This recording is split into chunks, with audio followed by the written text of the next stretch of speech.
Now let us discuss about importance of organizing also. Importance, definition we have discussed, process we have discussed. Now we come to importance of organizing. Importance of organizing. Why organizing is important in an organization? Very first thing, organizing, the benefit of organizing is that if we do things in an organized manner, in organizing we have already discussed that works are divided and division, identification and division of work is there. Division of work is such that it is into manageable unit. Moreover, when the work is divided, similar work, the person is given, assigned or given the work, same type of work he is doing again and again. When the work is divided, similar work is grouped. Grouping of work of similar nature is there.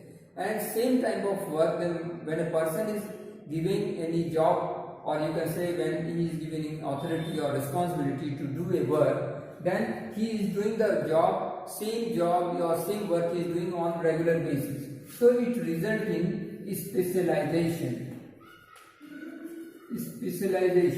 Because since a person is doing the same type of work again and again according to his ability, generally the work is also assigned according to the ability or qualification of the person.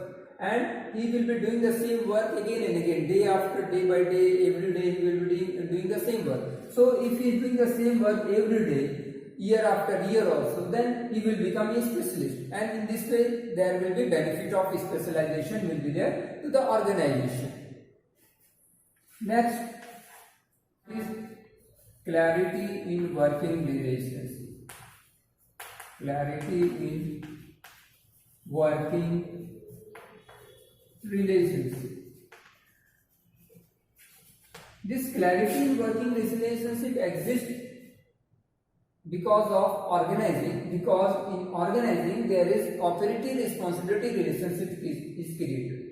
When authority responsibility relationship has been created, then every individual knows what they are expected to do, and from whom they will be taking the order, to whom they will be reporting also. There will be very clear relationship among the various job positions, and in this way there will be clarity in the working relationship. There will be no confusion in the mind of the worker regarding the work which they have to do, regarding their seniors, regarding their subordinates also.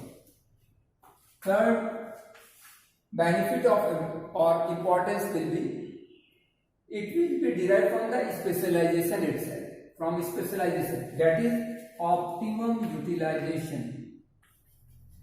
Optimum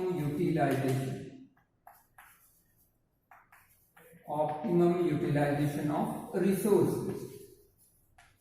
One important point which I would like to mention about this point is optimum utilization of resources. Wherever or whenever we are studying functions of management, that is planning, organizing, staffing, directing or controlling, in all functions of management, whenever you have to write the importance of organizing, it will exist there. Optimum utilization of resources will be there. Everywhere you can write optimum utilization of resources, you can write very easily. This optimum utilization of resources will happen because of what? Because of specialization. Because since there is division of work, same work will be doing the same person, an individual will be doing the same work every year, every month by month or day by day. If he is doing the same work, so there will be lesser wastage by the concerned person also. There will be lesser wastage because he will become a specialist, and if a specialist is doing some work, then there will be optimum utilization of the resources. Moreover, there will be optimum utilization of resources because every individual will be given the work according to his ability also. So the person who has more ability to do work, or he has more qualification, he will be the concerned person may be given some higher level job also. But the person who is not so efficient, he will be given some lower level job. So in this way, there will be optimum utilization of resources within the organization. Now, fourth there will be adaptation to change becomes easy. Adaptation to change. Since we have already learned in planning also, when things are done in a planned manner and after planning disorganizing is being done. So adaptation to change means, since we know that in an organization work in a dynamic environment. The business environment is dynamic, there is always continuous changes in the business environment. So adaptation to change become easy if work is done in an organized fashion. Example, you can say very easily that nowadays we were doing classes, we were providing offline classes were there in the classroom students facility. But now, since due to this corona issue or COVID-19 issues, classes is being conducted online. So because of earlier we were doing things in an organized fashion, that is why the change which has been taking place now, the changes which are being taking place now, we have very easily adapted to the change so that we are able to provide these classes online because of adaptation to change. Had the work not been done in an organized fashion, this change would not have been so easy. Once we were given that, we were told that you have to provide online classes, there was not much time for us and we immediately started to provide online classes. Because of what? Because of the organizing, adaptation to change was easy. Now, next, one more point you can say, effective administration. Why? It is also related with what? This clarity in working relations. This point is related with effective administration. This effective administration is related to this point itself, clarity in working relations.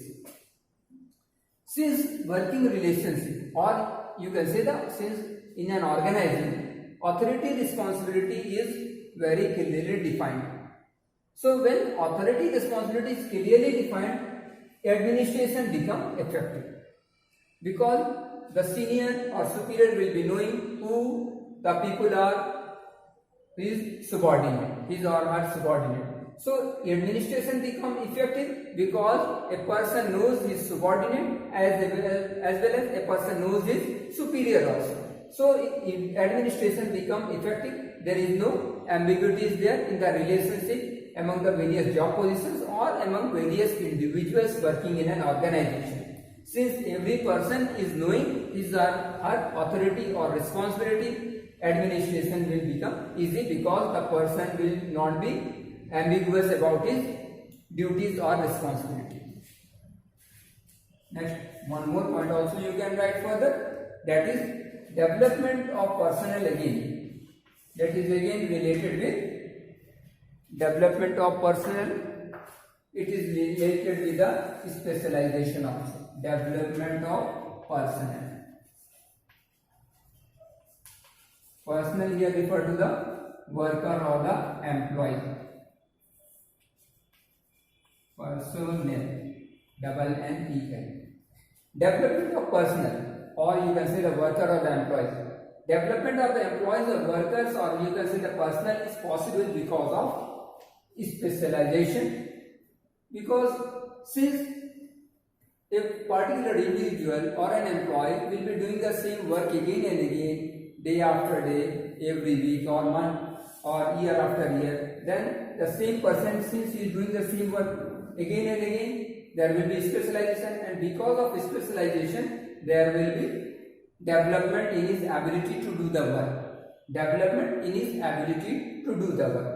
Next, one more point which it can be mentioned here, that development of personnel is also possible because in organizing the departmental heads, you can say departmental head DH, they assign the duties or authority and responsibilities to the individuals or the workers under them. In this way, the departmental heads, they have some free time left, or they will have some time in order to devote more time on important tasks which they have in hand. They will be assigning the duties and responsibilities of some lesser importance. They will be assigning some duties or responsibility of some lesser importance to the individuals under them, and the work which is of more important nature, they will be doing the work. So in this way there will be development of the personnel, because since these persons are doing some work, there will be personal development of their skill will be there, and the development of the department head will be there also, because he will be devoting more time on some important tasks also. So his development will also take place. So there will be development of overall all the employees of the organization, whether it is the managers or the worker, everyone, there will be development of each and every individual in an organization. One more point which you can mention is expansion and growth is possible because there is organizing is there. Expansion and growth, in the sense expansion and growth. Expansion